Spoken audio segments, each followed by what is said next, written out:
अब इनका इम्पैक्ट क्या हुआ, इन अजम्पशंस का इम्पैक्ट क्या हुआ। नाउ ये बहुत इंपॉर्टेंट पॉइंट है, यहां से समझे कि सही मानों में प्रोजेक्टाइल मोशन की स्टडीज आपके लिए है।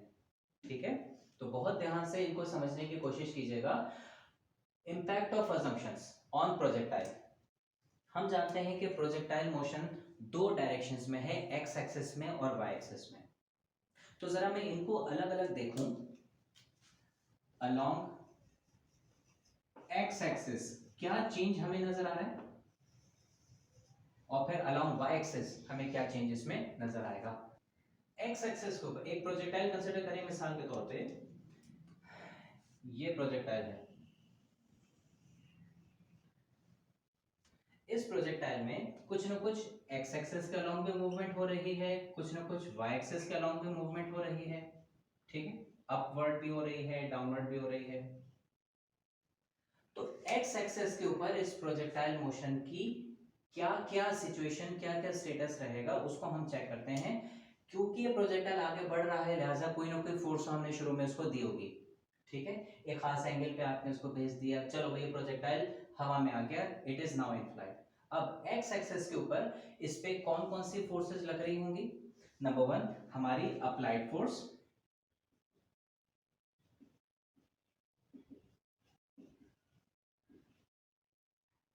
ठीक है, और दूसरा एयर फ्रिक्शन। हमारी फोर्स क्या काम कर रही थी, हमारी फोर्स इसको कह रही थी you move along x axis. हमने एक फोर्स लगाई मिसाल के तौर पे, ऐसे मैंने उसको थ्रो किया, सपोज इतनी फोर्स से थ्रो किया कि वो लेट से 10 मीटर्स पर सेकंड से आगे जा रही है। क्या इंपैक्ट होगा, हमारी अप्लाइड फोर्स ने इसको भेजा सपोज 10 मीटर्स पर सेकंड से, सही है। कोई एयर फ्रिक्शन इसके ऊपर नहीं काम कर रही, कोई और फोर्स एक्स एक्सिस के ऊपर हमें काम करती हुई नजर नहीं आ रही। क्यों, क्योंकि ग्रेविटी की जो फोर्स होती है उसकी डायरेक्शन तो डाउनवर्ड यानी कि वाई एक्सिस के अलॉन्ग होती है, तो वो तो वाई में आएगी। एक्स एक्सिस के ऊपर हमने देखा कि एक ही फोर्स नजर आ सकती थी, वो थी एयर फ्रिक्शन, बाकी कोई फोर्स है नहीं। और एयर फ्रिक्शन को भी आपने अजम्पशन नंबर 1 के तहत क्या कर दिया, नेग्लेक्ट कर दिया, यानी कि ये एयर फ्रिक्शन भी खत्म। ये एयर फ्रिक्शन खत्म होने से क्या बात समझ में आई, यानी कि क्योंकि एक्स एक्सिस के ऊपर कोई फोर्स काम नहीं करती सिवाय फ्रिक्शन के, उसको हमने नजरअंदाज कर दिया, तो हमारी अप्लाइड फोर्स को कोई दूसरी फोर्स चेंज नहीं कर पा रही, ना बढ़ा पा रही है ना कम कर पा रही है। लिहाजा हम किसी प्रोजेक्टाइल को एक्स एक्सिस पे जितनी वेलोसिटी से फोर्स लगा के फेंकेंगे वो चेंज ही नहीं हो सकेगी। जब चेंज ही नहीं हो सकेगी, इसका मतलब है कि वो एक्स एक्सिस के अलॉन्ग मूव करेगा यूनिफॉर्म वेलोसिटी से। कंक्लूजन नंबर 1, पहला बड़ा इंपॉर्टेंट इंपैक्ट क्या, projectile moves uniformly along x axis of course। ठीक है, ये इसका कंक्लूजन आ गया, कंक्लूजन नंबर 1। और अगर ये यूनिफॉर्म मोशन है तो तब सबसे आसान मोशन है स्टडी करने को, क्योंकि यूनिफॉर्म मोशन को हम s इक्वल्स टू vt वाली एक्सप्रेशन से या इक्वेशन से कैलकुलेट करते हैं। ठीक है, तो पहला important conclusion, projectile motion x axis पे यूनिफॉर्म वेलोसिटी से मूव करता है। प्रोजेक्टाइल एक्स एक्सिस पे यूनिफॉर्म वेलोसिटी से चलता है, एक्स एक्सिस के अलोंग प्रोजेक्टाइल में वेलोसिटी का कोई चेंज नहीं आता। s इक्वल्स टू vt वाली इक्वेशन से हम उसको फाइंड आउट कर सकते हैं। ठीक है, अलोंग y एक्सिस,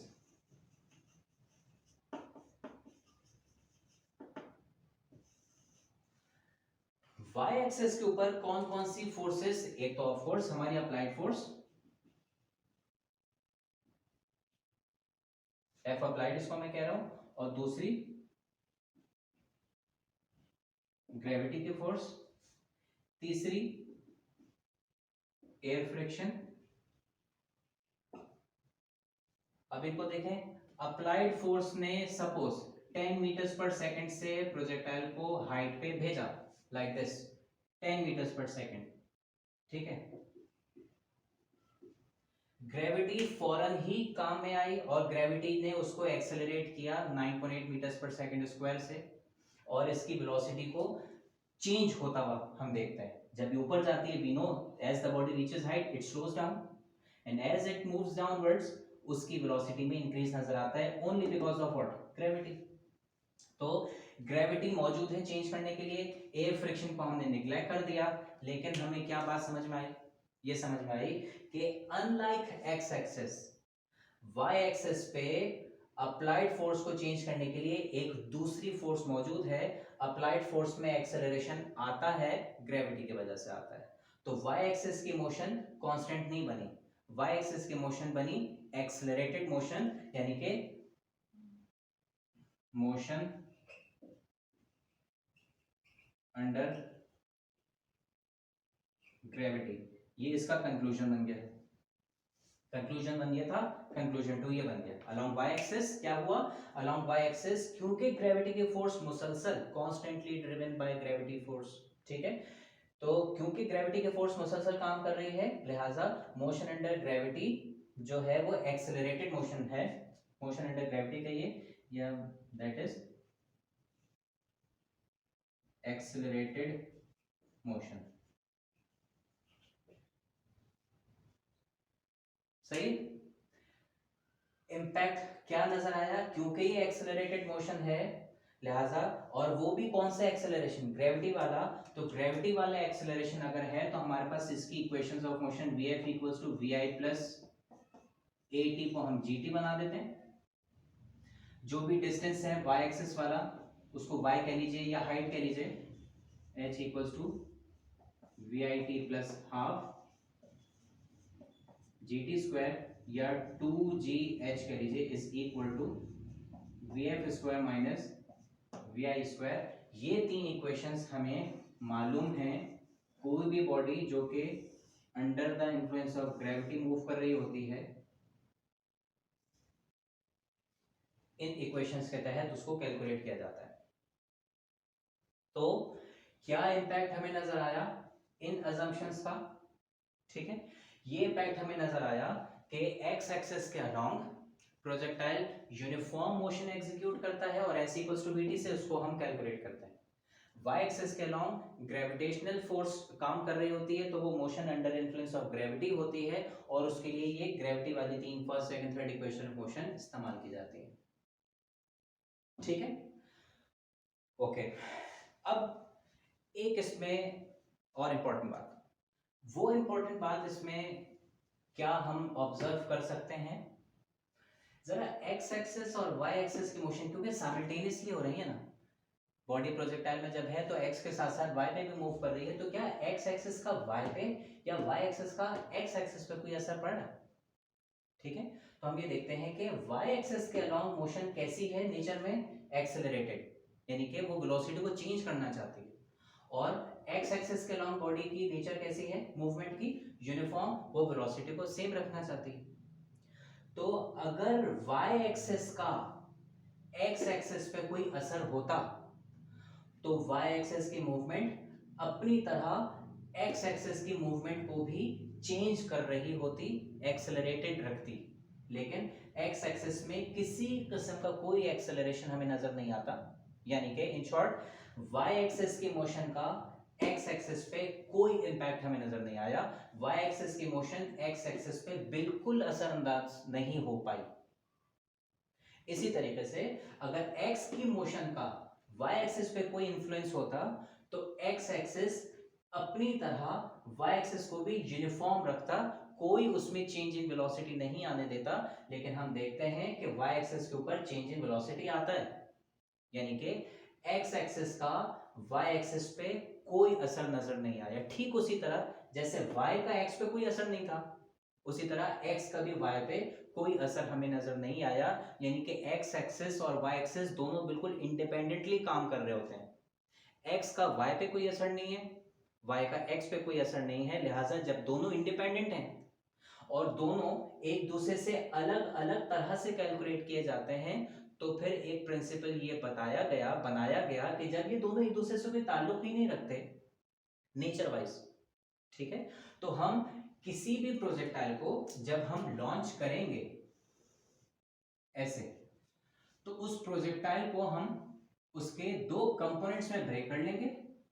एक कंपोनेंट उसका हो जाएगा एक्स एक्सेस वाला, एक कंपोनेंट हो जाएगा इसका वाई एक्सेस वाला, और उन दोनों कंपोनेंट्स में ब्रेक करने के लिए हम क्या इस्तेमाल करेंगे, रेजोल्यूशन ऑफ वेक्टर।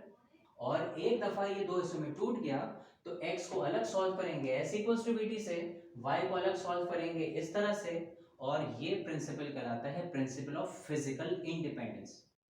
क्या कि प्रोजेक्टाइल मोशन क्योंकि टू डायमेंशनल मोशन है, आज हम उसको दो अलग अलग पार्ट्स में ब्रेक करके एनालाइज कर सकते हैं, x एक्सेस अलग y एक्सेस अलग, ये कहलाता है principle of physical independence.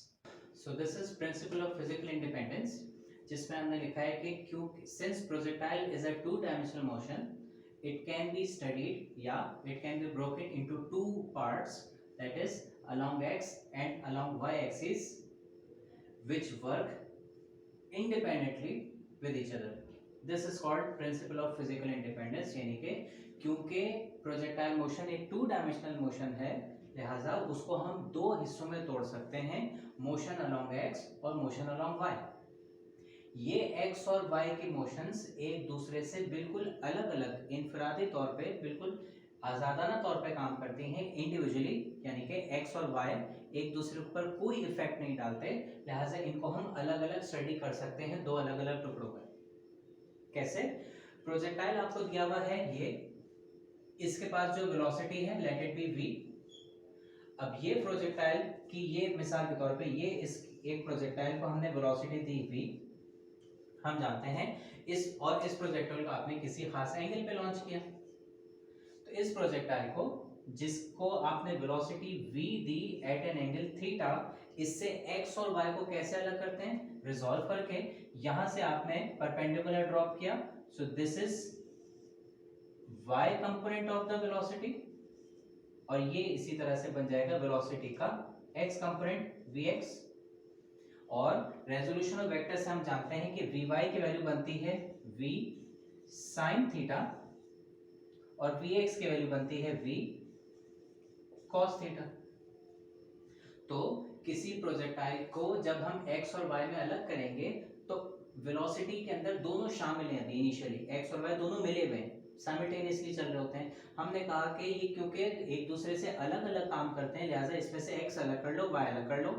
x अलग करने का तरीका रिजॉल्व करके हमने निकाला vx equal to v cos theta, और y को अलग कर लिया तो वो वेलोसिटी जो y एक्सिस पे इसको हाइट पे मूव करवा रही है वो v sin थीटा से कैलकुलेट की जा सकती है।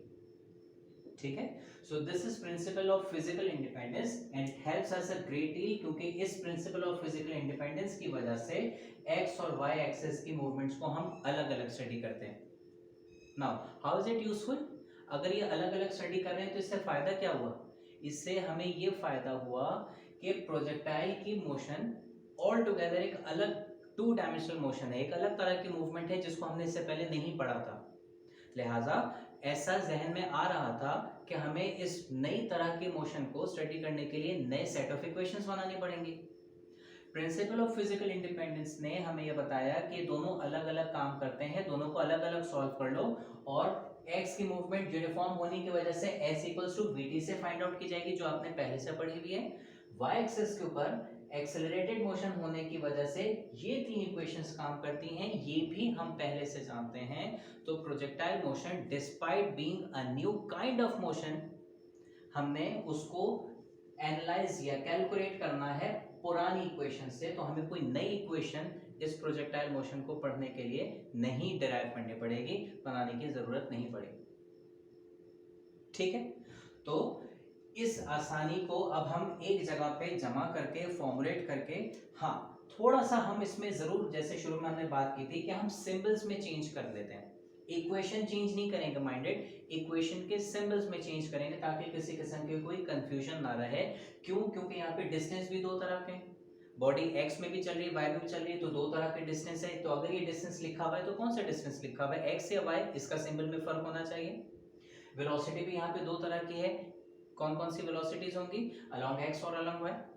ठीक है, उसमें भी x वाली वेलोसिटी में कोई फर्क नहीं है, y में इनिशियल वेलोसिटी, फाइनल वेलोसिटी, क्योंकि एक्सेलरेशन अलग अलग होंगी, तो ये डिफरेंसेस, ये जो चीजें हैं, इनको हम सिंबल्स के थ्रू मेंशन करने की कोशिश करेंगे। सो इन्हीं चार इक्वेशंस को हम प्रोजेक्टाइल मोशन में कैसे ट्रांसफॉर्म करते हैं न्यू सिंबल्स के साथ, वो हम फॉर्मूले यहाँ पे लिख लेते हैं, ठीक है। और उसके बाद फिर हम प्रोजेक्टाइल मोशन की मजीद जो डेरिवेशंस हैं हम उनको पढ़ सकते हैं, और न्यूमेरिकल्स भी उन्हीं इक्वेशंस की मदद से सॉल्व किए जाएंगे।